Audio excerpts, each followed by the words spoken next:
तुलसी दल भाग 2। ज्ञान पथ। सर्वत्र दुख व्याप्त है, यह प्रथम सत्य है। तृष्णा से ही दुख जन्म लेता है, यह दूसरा सत्य है। तृष्णा का अर्थ है विचक्षणा रहित मोह। तृष्णा अर्थात आवश्यकता से बढ़कर इच्छाओं का होना। तृष्णा अर्थात अति। तृष्णा अविद्या जनित है, यह तीसरा सत्य है।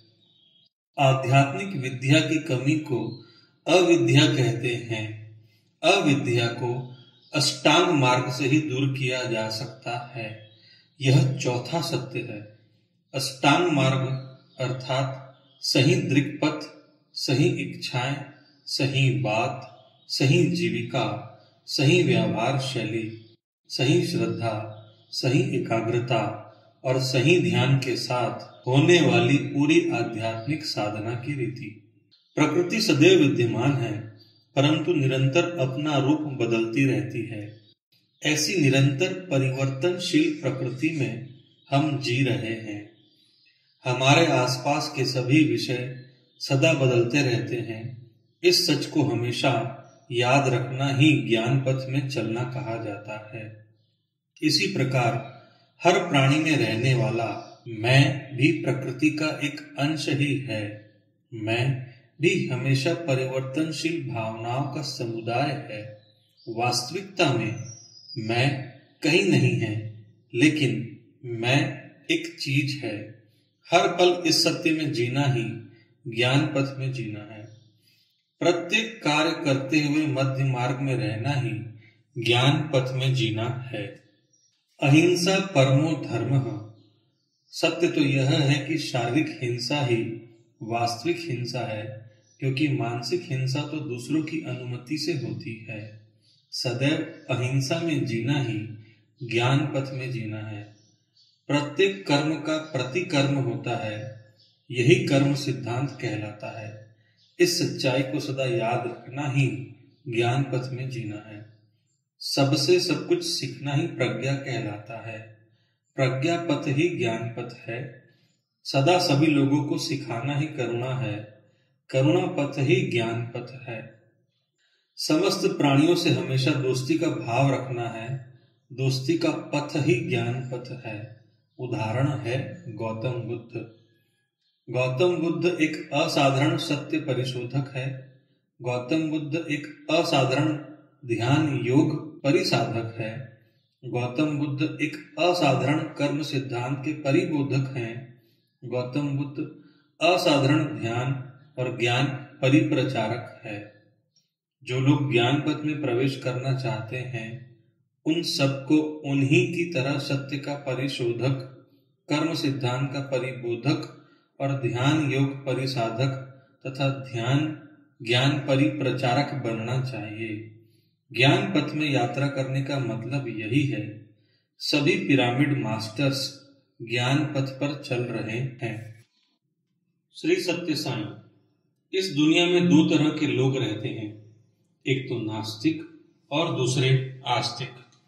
अपनी आंखों से जो दिखाई देता है वही सच है, और जो दिखाई नहीं देता उसका अस्तित्व ही नहीं है, ऐसा मानना ही नास्तिकता है। भौतिक आंखों से जिसे नहीं देख सकते, उसे केवल दिव्य चक्षुओं से ही देख सकते हैं।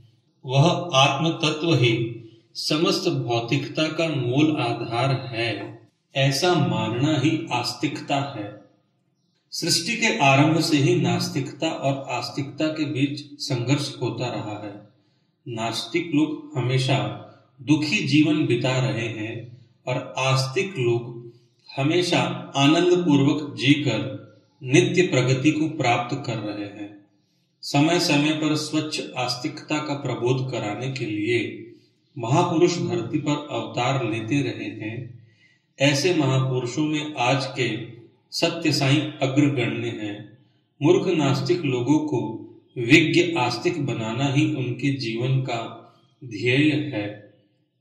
सभी रोगों, सभी आंदोलनों, बाधाओं, भय और युद्ध आदि का मूल कारण नास्तिकता ही है।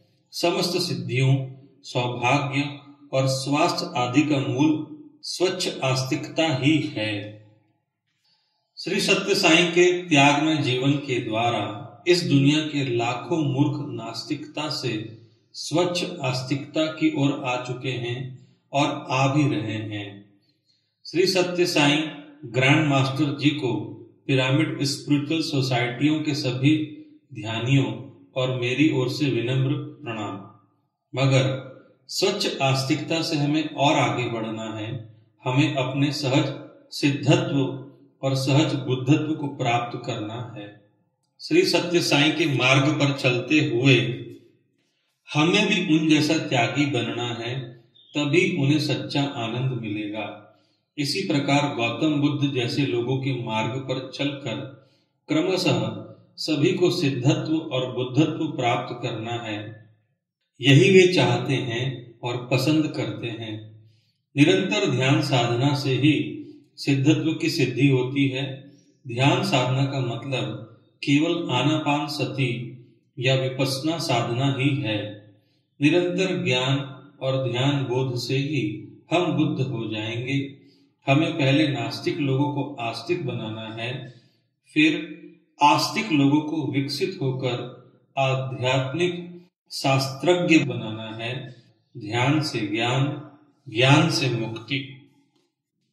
श्री रमण महर्षि भारतवर्ष के आध्यात्मिक लाडले सपूतों में श्री रमण महर्षि का नाम अग्रगण्य है।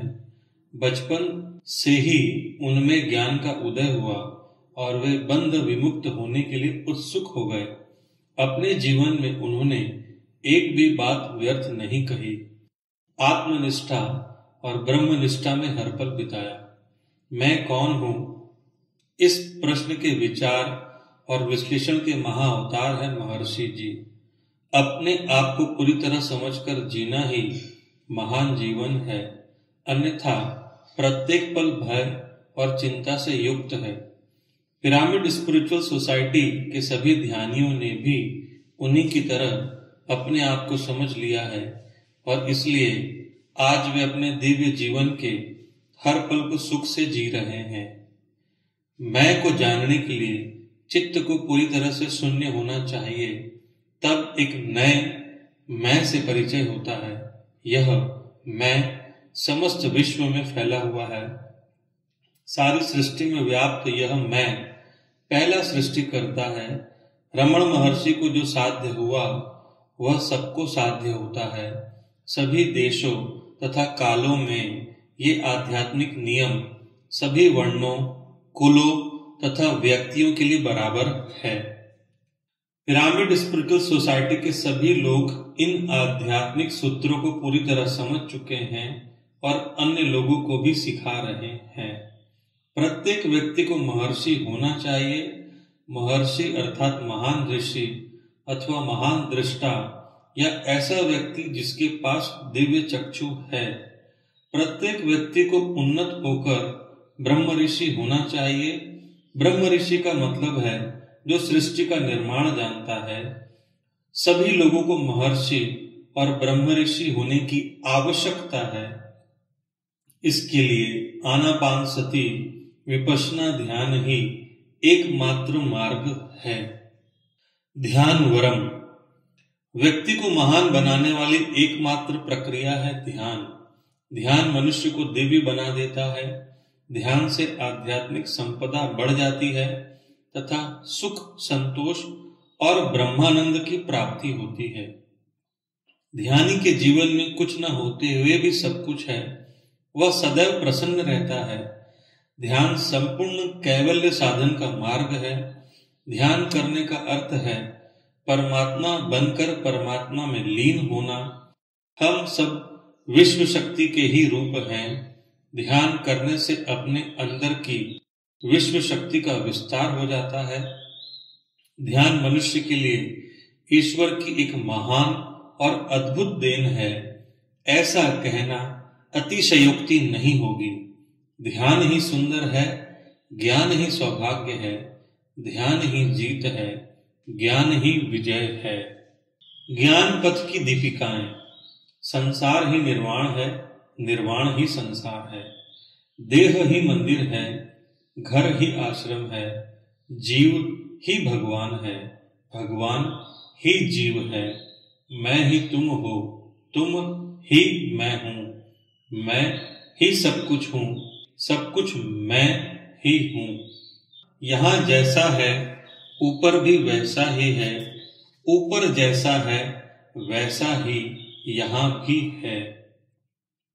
इस धर्म में जो है वही उस धर्म में भी है, उस धर्म में जो है वही इस धर्म में भी है। मैं के मरने से ही जीवन है, मैं के जीने पर ही मृत्यु है। किसी को मेरा समझने से वह दूर हो जाता है, अपना नहीं है तो वहां का सब कुछ मेरा हो जाता है। ध्यानान ज्ञानः ज्ञानान मुक्तिः ज्ञानान मुक्तिः, यह महामुनि कपिल का दिया हुआ सांख्य सूत्र है। आत्मज्ञान के बिना दुख से मुक्ति असंभव है, इसी प्रकार ध्यान के बिना आत्मज्ञान असंभव है। अतः ध्यानान ज्ञानः, इसकी चर्चा अवश्य करनी चाहिए। ध्यान से ही ज्ञान है, ज्ञान से ही मुक्ति मिलती है। ध्यान का मतलब है चित्त वृत्ति का निरोध, अर्थात चित्त के समस्त व्यापारों को बंद करना, उसके बाद दिव्य चक्षु का उत्तेजित होना। ध्यान श्वास पर ध्यान रखने से ही साध्य होता है। अब आगे आपकी इच्छा, चाहे तो सोने की फसल प्राप्त कीजिए। शरीर ही मंदिर है। शंकराचार्य जी ने कहा है, देहो देवालयो प्रोक्तः जीवो देवो सनातनः, अर्थात शरीर ही मंदिर है और जीव ही सनातन देव है। यदि शरीर नहीं तो मंदिर भी नहीं है, अगर जीवन ही नहीं तो फिर भगवान भी नहीं है। देह से ही ध्यान करना चाहिए, ध्यान करने के लिए ही यह शरीर है। यदि शरीर नहीं तो ध्यान कहाँ। देह का नाश होने के बाद और ऊपर की दुनिया में चले जाने के बाद जीव माथा पटकता रह जाएगा। वहां देह नहीं होता, अतः प्राणी ध्यान नहीं कर सकता। तब तो केवल दूसरे जन्म के लिए प्रतीक्षा ही करनी पड़ेगी। सदा यह याद रहे कि शरीर ध्यान करने के लिए है, ध्यान करने से ही जीव भगवान बन जाता है। ध्यान मंदिर, सारे मंदिर ध्यान मंदिर बने। आजकल मंदिर पूजालय के रूप में हैं।